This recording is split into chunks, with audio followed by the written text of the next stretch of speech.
बिस्मिल्लाहिर्रहमानिर्रहीम। अस्सलाम वालेकुम। मेरा नाम समीन शहबाज और आप मेरे यूट्यूब चैनल पर। नाज़रीन, आज के इस व्लॉग में दो केसेस, अहम केसेस हैं, जिस पर बात करेंगे। एक तो इस्लामाबाद हाई कोर्ट में जजेस सीनियरिटी से मुतालिक जो केस है, उस पर सुप्रीम कोर्ट में समाअत हुई। किस तरह उस केस में जस्टिस शकील अहमद और जस्टिस सलाउद्दीन पनवर और जस्टिस नईम अख्तर अफगान ने अटॉर्नी जनरल को मुश्किल में डाला है। और अटॉर्नी जनरल भी एक मिनट के लिए जो है वो बिल्कुल उनके पास जवाब नहीं था क्या क्या चीज़ें थी और क्या सवालात जजेस की जानिब से किए गए।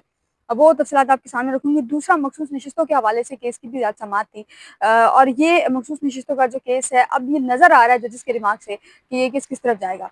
क्या है जजिस के क्या रिमार्क से, फैसल सिद्दीकी ने क्या कुछ कहा, समाअत का तमाम ताज़ा अहवाल है, वो आपके सामने रखूंगी। लेकिन व्लॉग शुरू करने से पहले गुजारिश है कि अगर आपने अभी तक मेरा यूट्यूब चैनल सब्सक्राइब नहीं किया तो इसको सब्सक्राइब कर लीजिए और कमेंट सेक्शन में अपनी कीमती राय से जरूर आगाह किया कीजिए।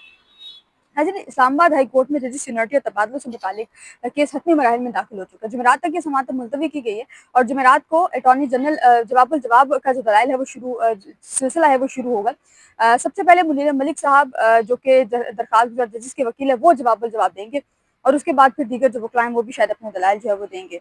जवाब में जो है वो मुनीर मलिक साहब सबसे पहले जो है वो शुरू करेंगे।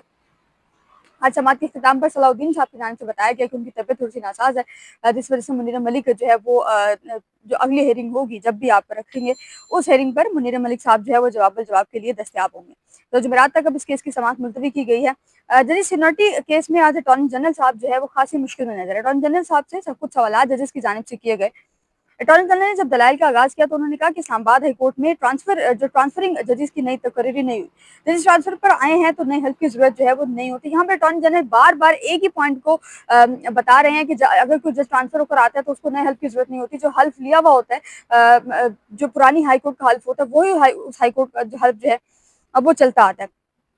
अटॉर्नी जनरल से मोहम्मद अली मजहर ने यह सवाल किया। उन्होंने कहा कि जजिस की रिप्रेजेंटेशन और फैसले पर दरखास्त गुजार वकला ने दलाइल में जिक्र तक नहीं किया। अटॉर्नी जनरल यहाँ पर जैसे शकील अहमद साहब बोले, उन्होंने कहा कि किसी ने रिप्रेजेंटेशन और फैसले को ना पढ़ा ना ही दलाइल दिए। मोहम्मद अली मजहर साहब ने कहा कि रिप्रेजेंटेशन में इस्लामाबाद हाई कोर्ट जजिस की इस्तदा की थी। अटॉर्नी जनरल साहब ने यहाँ पर फिर इन दोनों जजिस के सवाल का जवाब दिया। उन्होंने कहा कि जो है वो जजिस ने ट्रांसफरिंग जजिस की दोबारा हल्फ उठाने पर सीनियरिटी के तयन की इस्तदा की थी। जस्टिस मोहम्मद अली मजहर साहब ने कहा कि अदालत को दरखास्त गुजार जजिस के वकला ने तमाम बातें नहीं बताई। अच्छा, यहाँ पे जस्टिस नईम अख्तर अफगान साहब ने इंटरप्ट किया। उन्होंने कहा कि इंडिया और पाकिस्तान में जजिस सीनियरिटी और जो ट्रांसफर है उसका क्या ताल्लुक है। इंडिया, क्योंकि जो दरखास्त गुजार जजिस के वकला हैं या जो दीगर वकला थे, इमरान खान के वकील थे और जो दीगर वकला थे, उन्होंने इंडिया पे बड़ा रिलाई किया इस मामले में कि भारत में क्या तरीकाकार है। जस्टिस नईम अख्तर अफगान ने कहा कि इंडिया और पाकिस्तान में जजिस ट्रांसफर सीनियरिटी को किस तरह बयान करेंगे। अटॉर्नी जनरल साहब ने कहा कि इंडिया में मैटर ऑफ फैक्ट पर जजिस ट्रांसफर होते हैं और इंडिया में ट्रांसफर का तयन चीफ जस्टिस करता है। पाकिस्तान में 1962 के आइन के बाद जो जजिस ट्रांसफर और जो तकरीरियां हैं, ये तमाम तर मामला सदर पाकिस्तान को भेजा गया था। जैसे में अफगान ने कहा कि पाकिस्तान में ट्रांसफर का जो प्रिंसिपल है वो कौन सा फॉलो होता है। यहाँ पर जस्टिस मोहम्मद आसिफ, जो कि बलोचिस्तान हाई कोर्ट से आए थे और उनकी बलोचिस्तान हाई कोर्ट में तकरीरी को बतौर एडिशनल जज उनकी तकरीरी थी, उसको भी कुछ दिन हुए थे तो उनको इस्लामाबाद हाई कोर्ट जो है वो भिजवा दिया गया था। जस्टिस नईम अख्तर अफगान और जस्टिस शकील अहमद ने अटॉर्नी जनरल से इस हवाले से खसूसन आज सवाल किया। जस्टिस नईम अख्तर अफगान ने कहा कि आप हमें ये बताइए कि एक जज को आप एक हाई कोर्ट से दूसरे हाई कोर्ट ट्रांसफर कर देते हैं, ये तरीकाकार किसने तय करना है और कौन सा आइन, कौन सा प्रिंसिपल इस हवाले से फॉलो हुआ है। जस्टिस नईम अख्तर अफगान ने कहा कि इस्लामाबाद हाई कोर्ट के जजेस की सीनियरिटी थी, ट्रांसफर होकर आए जजेस की अपनी सीनियरिटी थी। जाहिर है जो जिस अदालत से वो थे उस अदालत में जो उनकी सीनियरिटी है वो थी। अटॉर्नी जनरल साहब ने कहा कि जजिस ट्रांसफर बारे आप ही जिसका अदालती फैसला मौजूद है, जिस पर जस्टिस सलाउद्दीन ने उनको इंटरप्ट किया। उन्होंने कहा कि वो एक सूबे की हद तक था, एक सूबे में ट्रांसफर का, एक सूबे में जजिस सीनियरिटी का शायद कोई मामला था, उस पर था। जस्टिस शकील अहमद ने यहाँ पर सवाल किया। उन्होंने कहा कि जो इम्पटी वैकेंसी होती है, जो वेकेंट वैकेंसी होती है, उसके लिए आइन में चीजें मौजूद हैं कि किस तरह उस पर तकरीरी होती है, किस किस को आप ला सकते हैं। और जो मुस्तकिल ट्रांसफर है, जो परमानेंट ट्रांसफर है, उसमें आइन का आर्टिकल 175A मौजूद है। आइन का आर्टिकल 175A बड़ा वाजिया करता है कि जो ट्रांसफर है किसी भी जज की, वो किस तरह होती है। जस्टिस शकील अहमद ने कहा कि उनकी परफॉर्मेंस, अच्छा यहाँ पर जस्टिस शकील अहमद ने फिर सवाल किया। उन्होंने कहा कि बलोचिस्तान हाई कोर्ट से आए एक जज, जिसमें मुतासिर साहब का जिक्र हो रहा है, यहाँ पर भी बलोचिस्तान हाई कोर्ट से आए एक जज जो है उनको यहाँ लाया गया। उनकी कंफर्मेशन किससे ली गई, कौन सा प्रिंसिपल फॉलो किया गया कि एक जज जिसको अभी कुछ ही रोज हुए इस्लामाबाद हाई कोर्ट में, एक जज जिसको कुछ ही रोज जो है वो हुए हैं बलोचिस्तान हाई कोर्ट में, उसको यहाँ पर लाया गया। तो उसकी जो सीनियरिटी है, उसका जो तयन है वो किसने करना था।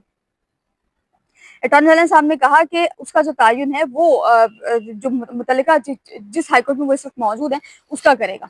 बहरहाल अब ये है कि सुप्रीम कोर्ट ने जुडिशल कमीशन के जो मीटिंग मिनट्स हैं वो तलब की हैं 17 जनवरी और 10 फरवरी। 17 जनवरी को जो है वो इस्लामाबाद हाईकोर्ट में 2 एडिशनल जजेस की तकरीरी हुई थी और 10 फरवरी को इस्लामाबाद हाईकोर्ट में जजेस की जो इस्लामाबाद हाईकोर्ट में जजेस को लाया गया, तो सुप्रीम कोर्ट में बेसिकली जजेस को लाया गया, तो फिर उसके बाद फिर जो जजेस इस्लामाबाद हाईकोर्ट से इस्लामाबाद हाईकोर्ट आए थे दूसरी हाईकोर्ट से, उनमें से किसी को चीफ जस्टिस जो बनाया जाना था, क्योंकि इस्लामाबाद हाईकोर्ट के चीफ जस्टिस आमिर फारूक साहब सुप्रीम कोर्ट आ चुके थे। अटॉर्नी जनरल ने कहा कि आइन के आर्टिकल 200 में जजेस ट्रांसफर का तरीकाकार वाज़ेह है। जजेस ट्रांसफर के मामले पर जो वीटो पावर है वो अदलिया को दी गई है और जजेस ट्रांसफर के वक्त तमाम चीफ जस्टिस ने अपनी आमादगी जो है वो जाहिर करनी होती है। अटॉर्नी जनरल साहब ने इस केस के इख्तिताम पर, इस्लामाबाद हाईकोर्ट वाले केस के इख्तिताम पर इमरान खान का जिक्र कर दिया। कहते हैं कि इमरान खान की जो दरखास्त है, जो इमरान खान की पिटीशन है, वो नॉट मेंटेनेबल है, यानी कि उस दरखास्त को नाकाबिल समाअत करार देकर खारिज कर दिया जाए। मैंने उनसे ये सवाल किया, उन्होंने कहा कि दरखास्त गुजार 5 जजेज हैं, उसके अलावा कोई दरखास्त गुजार नहीं हो सकता। लेकिन अगर आप कह रहे हैं तो चले एक लम्हे के लिए मान लिया जाता है कि इमरान खान दरखास्त गुजार है।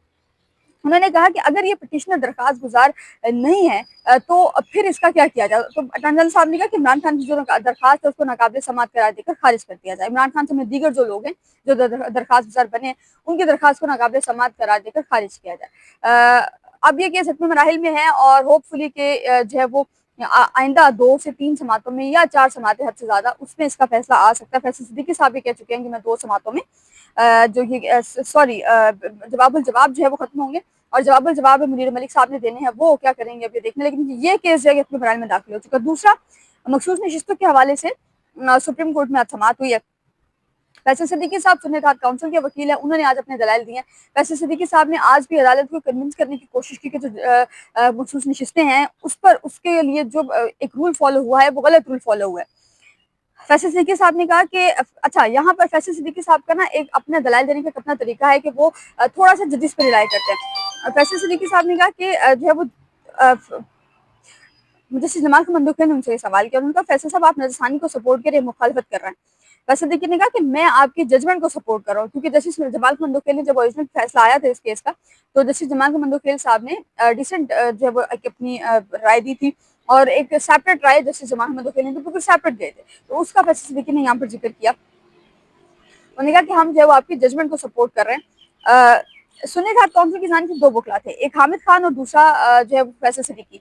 बेंच की जानिब से ये सवाल बार बार पूछा गया कि पहले दलाइल कौन देगा, यानी कि हतमी दलाइल कौन देगा। एक ही बंदा कोई दलाइल दे ले और दूसरा अगर कोई पॉइंट रह जाए तो फिर बाद में वो उस पर जो है वो पॉइंट पर जो है वो आके फिर अदालत की मामलत कर दे। आज जब दलाइल का आगाज हुआ तो फैसल सिद्दीकी साहब ने जो है वो ये कहा कि election commission MNAs MPS case के जो ग्राउंड्स हैं वो भी शामिल है। अच्छा, फैसल सिद्दीकी साहब एक केस का हवाला दे रहे थे तो उस पर अमीरुद्दीन खान साहब ने उनको रोका। उन्होंने कहा कि फैसल साहब ये ना कहें। फैसल सिद्दीकी साहब ने कहा कि सर देखिए ये मत करें, क्योंकि इस बेंच में पुराने नए जजेस भी मौजूद हैं, उनको केस के बैकग्राउंड का नहीं पता, तो मुझे पहले उनको जो है वो इस केस का बैकग्राउंड बता देते हैं। जस्टिस अमीरुद्दीन खान साहब ने उनसे कहा कि अच्छा सही आप बैकग्राउंड बता दें। मुशर्रत अली साहब ने कहा कि मसला कहाँ से शुरू हुआ था। फैसल सिद्दीकी साहब ने ये कहा कि जी मसला शुरू यहाँ से हुआ था कि एक पॉलिटिकल पार्टी से उसका इंतखाबी निशान छीना गया। तो इंतखाबी निशान छीनने के बाद फिर ये हुआ कि वो पॉलिटिकल पार्टी इलेक्शन उस तरह से जो है वो इलेक्शन में उस तरह से पार्टिसिपेट नहीं कर सकती थी। जाहिर है एक पॉलिटिकल पार्टी के पास इंतखाबी निशान नहीं रहा। फैसल सिद्दीकी साहब ने कहा कि मुझे इलेक्शन कमीशन की फॉर्मुलेशन मिले, पीपल्स पार्टी और नून लीग की मारूजात मिलने पर अगली सवाल पर जो उसका जवाब दूंगा। बेंच पर एक दफा फिर फैसल सिद्दीकी ने एतराज किया कि जी 13 रुकनी बेंच है, 11 रुकनी नशिस्तें पीटीआई, 13 रुकनी में से 11 जजेस ने कहा था कि नशिस्तें पीटीआई की बनती हैं। 8 जजेस का नहीं बल्कि 11 जजेस का फैसला था। मोहम्मद अली मजहर साहब ने कहा कि नजरसानी लेकिन सिर्फ अक्सरियती फैसले के खिलाफ जो दायर की गई है। दिलचस्प बात यह है कि नजरसानी दरखास्त में जस्टिस जमाल खमंदुखी पर इंसार किया गया। फैसल सिद्दीकी ने जो है वो मुख्तलिफ केसेस के हवाले दिए, आर्टिकल 63 की तशरीह का हवाला दिया। आखिरी पॉइंट फैसल सिद्दीकी का ये था कि कोई भी जो जज है, कोई भी जो पिटिशनर है, वो पिटिशनर के यानी कि जो दरखास्त गुजार इसके खिलाफ फैसला आया उसके बगैर कोई दरखास्त गुजार नहीं बन सकता। यहाँ पे फैसल सिद्दीकी साहब ने कहा कि इलेक्शन कमीशन ने तहरीक इंसाफ बतौर सियासी जमात मानने से इनकार किया। इलेक्शन कमीशन ने तहरीक इंसाफ के उम्मीदवार को पीटीआई का मानने से इनकार कर दिया। पीटीआई उम्मीदवारों को तरह तरह के इंतखाबी निशान जारी किए गए। मुशर्रत अली साहब ने कहा कि इस फैसले को चैलेंज किया गया था। फैसल सिद्दीकी साहब ने कहा कि हाँ बिल्कुल, सलमान अख्तर राजा साहब ने अपनी हद तक इसका जो जिक्र है वो रिपोर्टेड जजमेंट में भी मौजूद है, लेकिन क्योंकि सलमान अख्तर राजा साहब ने जो है वो इसको चैलेंज किया था। फैसल सिद्दीकी साहब ने कहा कि रिटर्निंग अफसरान ने सलमान राजा को पीटे उम्मीदवार तस्लीम नहीं किया था। जस्टिस इमान मंदोखेल ने कहा कि हाई कोर्ट ने सलमान राजा ने हाई कोर्ट से रुजू किया तो केस जो है वो रिमांड कर दिया गया। अब ये है कि इस केस में फैसल सिद्दीकी साहब ने जो है वो आज अपने दलाइल दिए हैं और फैसल सिद्दीकी साहब के बाद जो है वो अब हामिद खान होपफुली आएंगे, उसके बाद सलमान राजा जो है वो आएंगे। लेकिन अल्टीमेटली इस केस की हेयरिंग सुन ले, जजेस की बॉडी लैंग्वेज देख ले, जजेस का एक्शन देख ले, तो महसूस ये हो रहा है कि ये नजरसानी अपीलें जो है ये मंजूर होंगी और ये मखसूस नशिस्तें पाकिस्तान तहरीक इंसाफ को नहीं मिलेगी, ये मखसूस नशिस्तें किसी दूसरी पोलिटिकल पार्टी को मिलेंगी। बहरहाल जो है वो टाइम विल डिसाइड कि क्या होगा क्या नहीं होगा। इंशाल्लाह कल छुट्टी है, 28 मई है, कल 28 मई की छुट्टी की वजह से इस केस का जो समाअत है वो नहीं हो सकी, नहीं होगी। परसों जो है इस केस की जब समाअत होगी, परसों मिन खान साहब हज पे जा रहे हैं तो फिर इस केस की समाअत ईद के बाद तक जाएगी। नाज़रीन आज के लिए इतना, मुझे अपनी दुआ में याद रखना, बहुत ख्याल रखिएगा। अल्लाह हाफ़िज़।